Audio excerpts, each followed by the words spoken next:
Assalamualaikum warahmatullahi wabarakatuh. Saya Rinda Armila, Estos MIKOM, dosen di Program Studi Jurnalistik, Fakultas Ilmu Komunikasi Universitas Padjadjaran. Pada video kali ini saya akan menyajikan proses pembelajaran di mata kuliah Jurnalisme Advokasi pada pertemuan keempat. Mata kuliah Jurnalisme Advokasi dalam deskripsi singkat mata kuliahnya berisi tentang mata kuliah yang mendiskusikan manusia sebagai fokus pembangunan dan relasinya dengan media massa sebagai sebuah institusi yang memiliki peran sentral dalam masyarakat.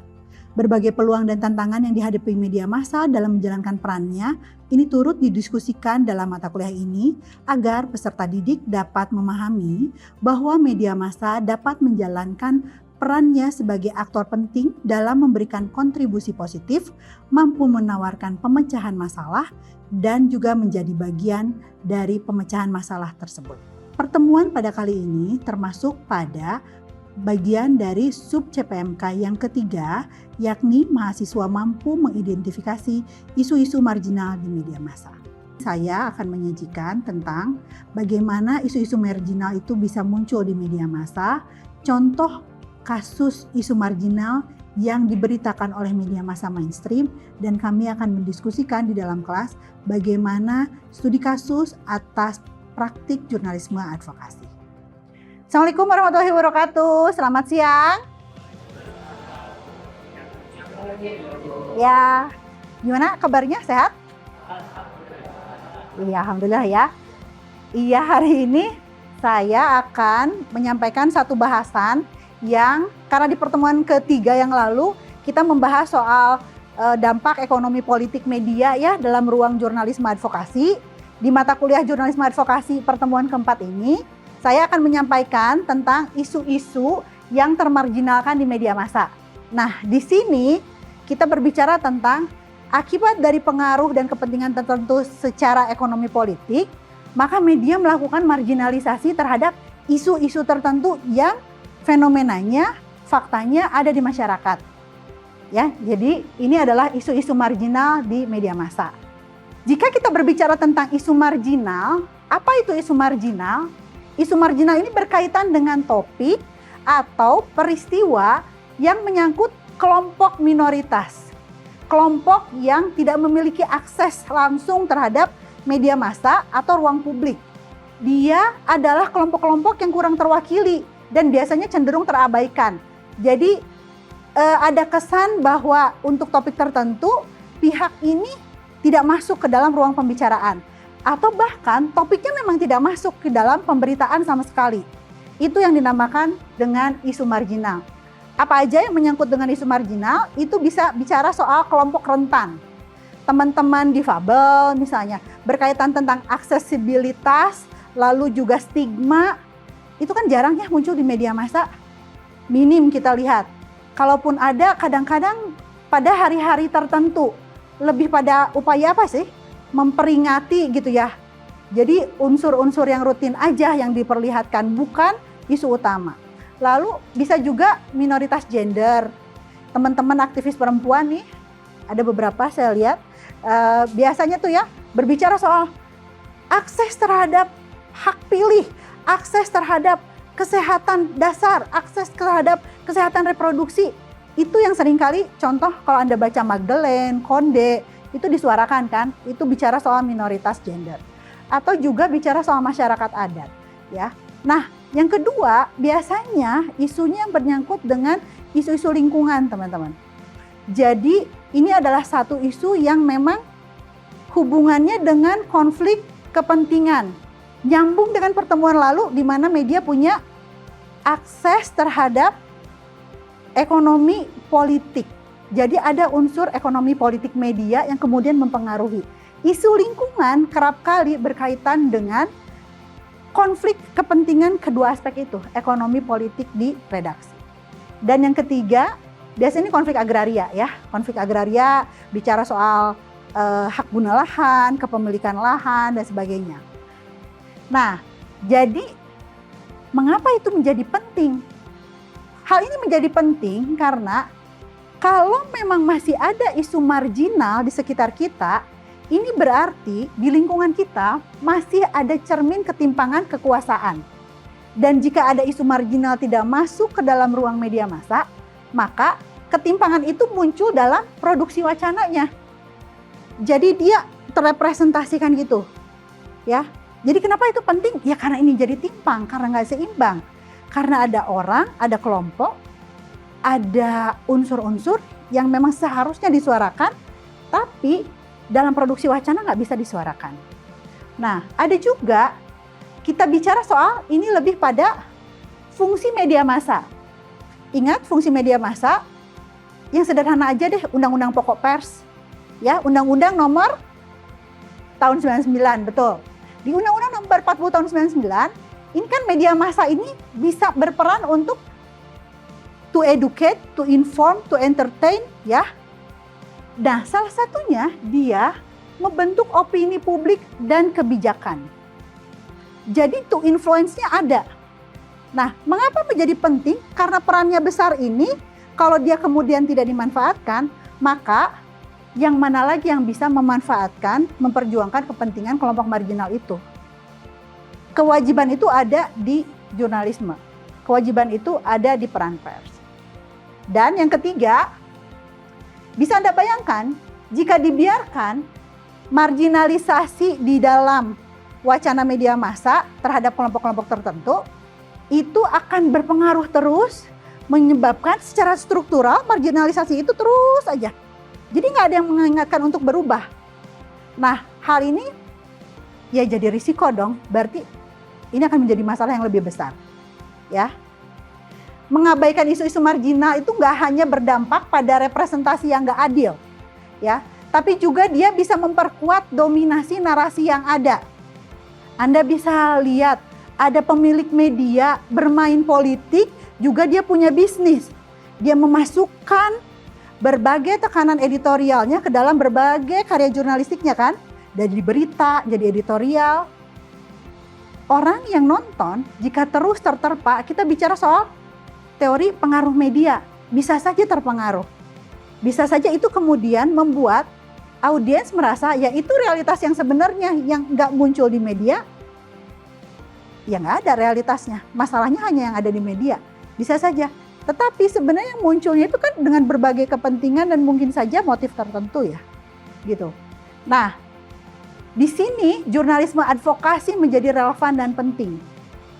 Kita lihat di pertemuan pertama, kalau jurnalisme advokasi itu dia memberi ruang untuk suara alternatif terhadap akses-akses dari informasi, sumber, narasumber yang tidak pernah atau sulit untuk menembus media mainstream.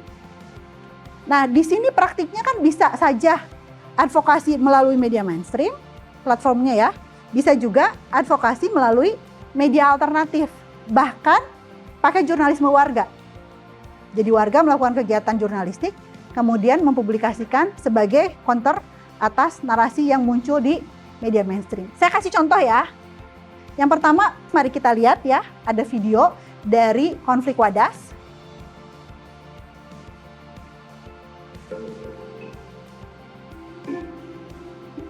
Kita bisa lihat konfliknya, basisnya adalah konflik berbasis lingkungan, kepemilihan lahan, alih fungsi lahan. Lalu ada konflik antara masyarakat lokal dengan pihak-pihak yang memang ya memiliki kepentingan untuk pembangunan itu. Di sini konflik Wadas ada penelitian dari Rahayu dan Hidayati di 2023. Anda bisa akses ya nanti di live. Hasil riset kedua orang ini menunjukkan pemberitaan terhadap konflik Wadas ternyata muncul di berbagai media. Muncul, seperti tadi muncul kan, itu media mainstream ya. Tribun News itu kan jaringannya Kompas Gramedia kan. Artinya dia media besar, berjaringan nasional walaupun basisnya di beberapa daerah. Tetapi yang kurang dari pemberitaan konflik Wadas dari perspektif jurnalisme advokasi adalah dia kurang perspektif warga terdampak. Tadi kelihatan nggak suara siapa yang dimasukkan ke dalam beritanya Tribun?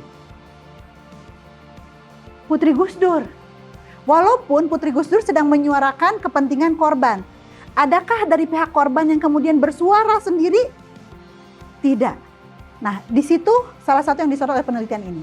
Jadi sebenarnya apa yang dilakukan oleh media pada saat dia melakukan upaya meminggirkan isu itu? Kita lihat ada setidaknya 4 ya yang dilakukan oleh media massa. Pertama, framing yang bias. Jadi ada narasi, tapi narasinya disalurkan ke agenda elit. Mau politik apa misalnya pemilu misalnya, atau mau ada pilkada misalnya. Ada kan kalau pilkada tuh tiba-tiba ada aja ya isu-isu yang harus dibela oleh para politisi. Ayo betul ya. Nah, ada, tapi akhirnya dia framingnya bias. Itu bukan advokasi. Dia tetap menyuarakan suara yang mainstream. Berikutnya adalah underreporting. Underreporting ini berkaitan dengan jumlah pemberitaan yang minim. Kedalamannya juga seadanya. Gitu. Jadi ada beritanya atau bahkan nggak ada beritanya. Ada tapi sedikit. Ada tapi nggak dalam gitu ya, dangkal. Ada tapi mungkin angle-nya lebih pada aspek what, when, where. Tapi how, why itu nggak keluar. Nah, dalam jurnalisme advokasi, dalam praktiknya, aspek why dan how itu menjadi bagian dari upaya mengadvokasi ya di dalam konten jurnalistik. Lalu ada komersialisasi konten. Anda lihat ya, urusannya tidak melalui soal SEO yang kemudian mudah diakses, kemudian ada link yang mudah dibaca lewat algoritma gitu ya. Tetapi ini bicara soal ada konten-konten yang memang bisa menjadi daya tawar media. Ini konten-konten yang lebih menjual. Ngomongin ini dulu deh daripada ini. Boleh ngomongin ini tapi dari perspektif, contoh, ada nih politisi yang lagi naik, suruh aja dia komen. Kenapa? Karena itu bisa dinegosiasikan. Jadi kalau ada riset soal ini enaknya AWK ya, analisis wacana kritis. Dibongkar tuh dibaliknya, bukan hanya frame-nya gitu. Nah, komersialisasi konten itu biasanya fokus ke isu yang dianggap menjual. Bisa berakibat isu yang marginalnya nggak ada atau kurang, atau ada tapi sudut pandangnya berbeda. Lalu ada juga tekanan politik dan sponsor, termasuk di dalamnya pengiklan ya. Kalau kita bicara soal media massa, seringkali kita bicara soal pemilik media itu bahaya karena mempengaruhi. Tapi kalau dipikir-pikir, pemilik media itu dia memang inbound dengan medianya. Maka berisiko juga buat dia terlalu bermain. Yang kedua, kalau dia unsur-unsur politik. Tapi kan kalau kita lihat rezim tertentu kadang-kadang juga merepresi media ya. Jadi harus khawatir ya. Tapi yang khawatir itu adalah sponsor atau pengiklan teman-teman. Pengiklan itu kan kayak hit and run. Dia punya uang saat itu lalu dia bisa ngambil dan hilang. Sampai sini ada pertanyaan. Oh iya silakan.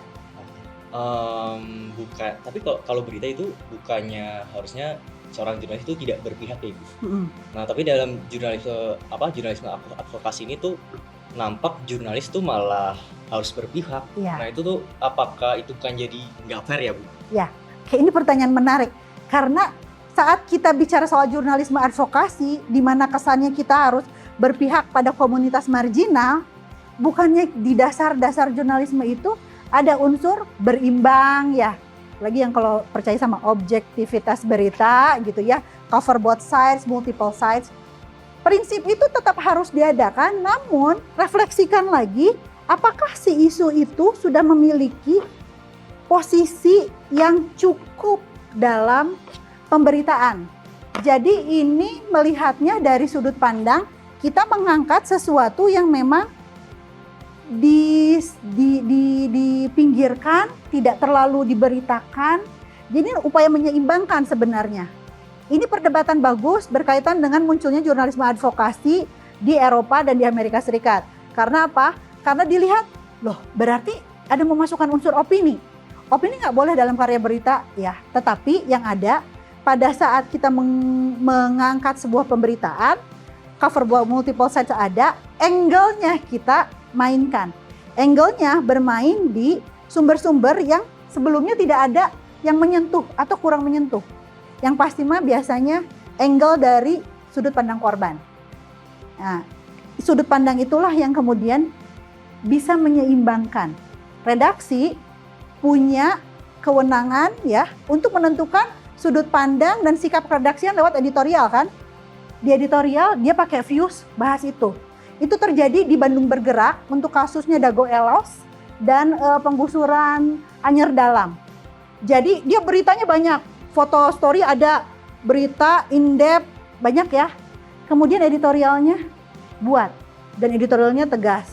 Bahkan ada riset saya di tahun 2021 kalau saya nggak salah tentang pemberitaan di Anyer Dalam itu ternyata selain editorial, redaksi menentukan siapa yang harus menjadi titik sumber utama dalam berita mereka. Jadi angle-nya udah diarahkan. Mengapa itu terjadi? Karena tidak ada berita mainstream di Jawa Barat dan nasional yang mengcover perspektif korban penggusuran di Anyer Dalam. Mengenai tadi kan ada contoh isu yang Ibu jelaskan kayak contoh konflik Wadas tadi. Terus kalau melihat juga ada beberapa bulan lalu tuh ada pendemo gitu kan, demo dari mahasiswa, mungkin dari aktivis juga persoalan isu yang didemo oleh mereka. Tapi di demo itu terjadi juga kekerasan fisik yang dilakukan oleh aparat gitu kan, yang merasa bahwa masyarakat juga menjadi tidak aman. Tapi media massa ini tidak ada yang memberitakan bahwa pendemo ini tidak baik-baik saja gitu. Jadi tidak merasa aman untuk pendemo ini, tapi malah sebaliknya si pendemo ini dibilang merusaklah apa. Jadi sisi jeleknya si pendemo. Sedangkan dari pemerintah atau pimpinan tertinggi pun tidak ada buka suara ataupun media yang membahas isu itu. Itu bagaimana? Ya, nah itulah yang terjadi saat kemudian narasinya disesuaikan dengan agenda elit.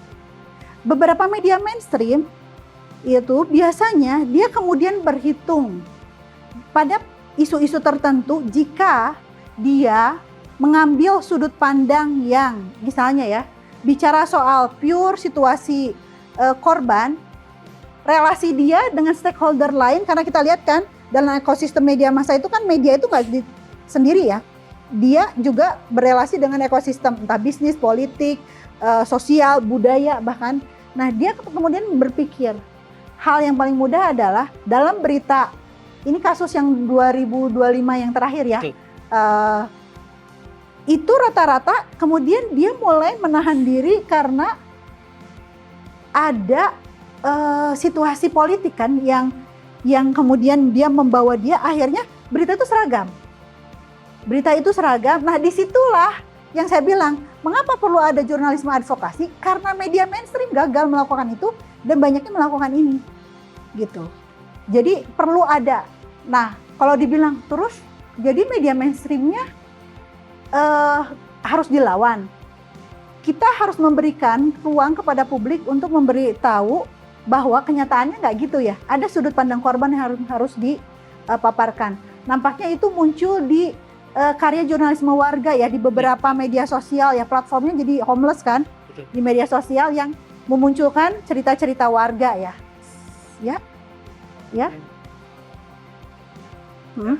Kalau yang setahu saya, biasanya kan saya tertarik juga sama tadi yang membahas soal konflik agraria.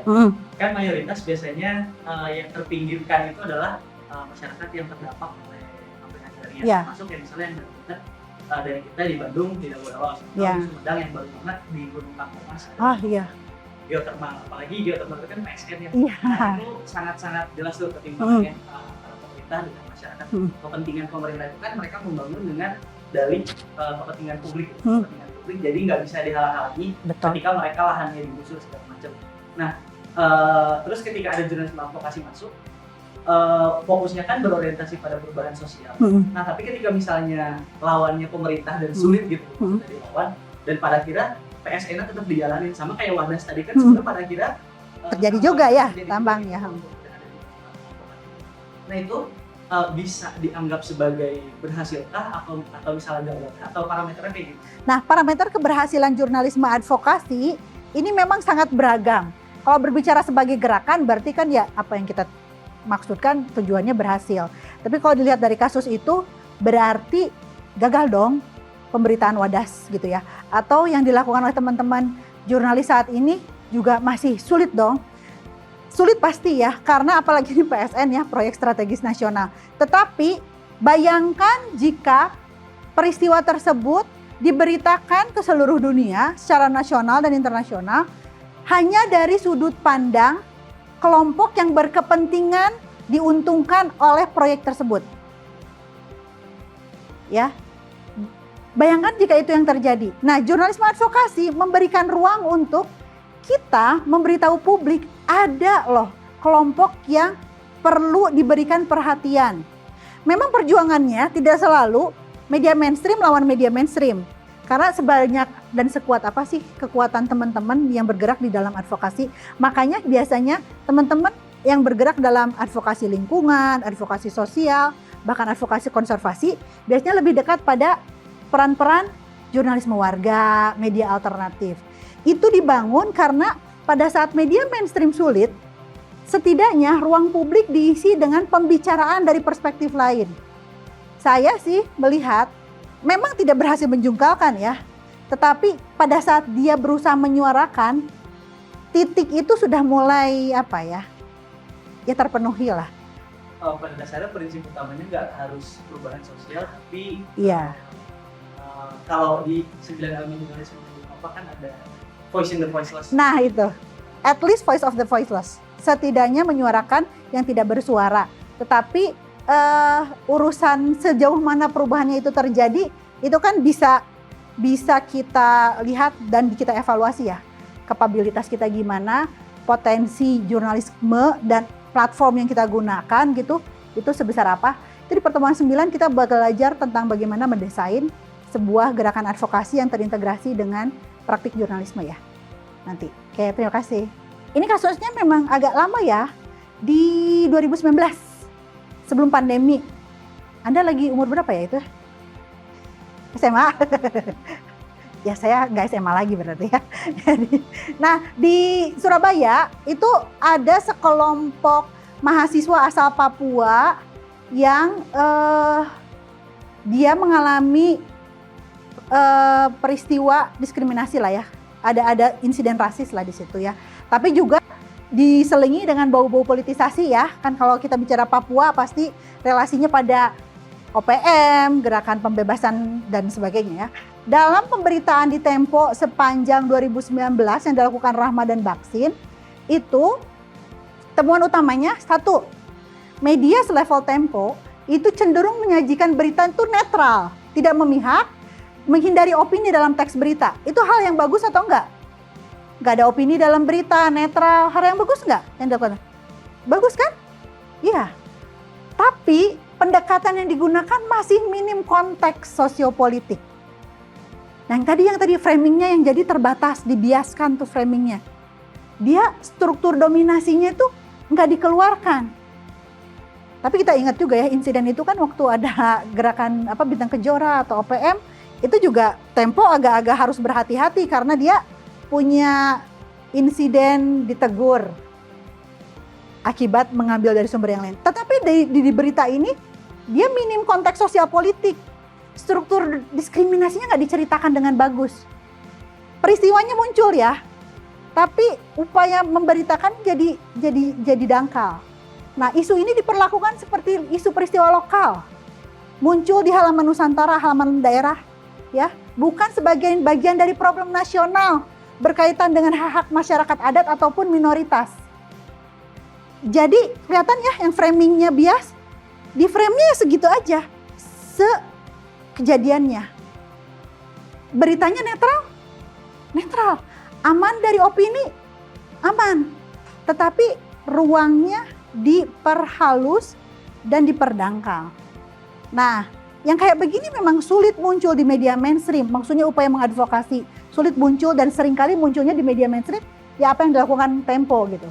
Maka apa yang harus dilakukan jika melakukan kegiatan advokasi ya ambil dari unsur-unsur media yang bisa mengimbangi mereka tapi tidak di ruang bermain mereka. Itu kalau Prof. Eni Mariani dan Jusito tuh sempat mengidentifikasi salah satunya itu Magdalene lah contohnya. Jadi carilah media alternatif. Multatuli, Project Multatuli betul. Ada juga kalau lingkungan itu Anda bisa juga terus Mongabai, Ekuatorial juga bisa. Ambil aja di situ, di ruang-ruang yang itu. Sampai sini kayaknya kita udah bisa untuk tugas perorangan ya. Jadi dari contoh yang tadi, gimana hidup kan kerja keras kan ya. Jadi ini tugas perorangan untuk 1 minggu ya. Silakan Anda buat makalah. Makalahnya ini berkaitan dengan studi kasus jurnalisme advokasi. Seperti yang tadi saya contohkan untuk kasus diskriminasi mahasiswa Papua di Surabaya. Jadi Anda kumpulkan, cek frame-nya, cek mungkin aja ada literatur orang-orang yang pernah meneliti tentang pemberitaan itu, pilih medianya, lalu Anda buat pembingkaiannya bagaimana. Saya sih rekomendasikan pakai Enmen aja dulu ya, pertanyaan-pertanyaan Enmen dimanfaatkan ya. Nah, tinjau apakah bentuk keberpihakan pada korban atau kelompok rentan itu ada. Lalu sejauh mana liputan itu bisa disebut sebagai jurnalisme advokasi. Kayak tadi tuh, ada sih bentuk netralitasnya, ada cover both sides-nya.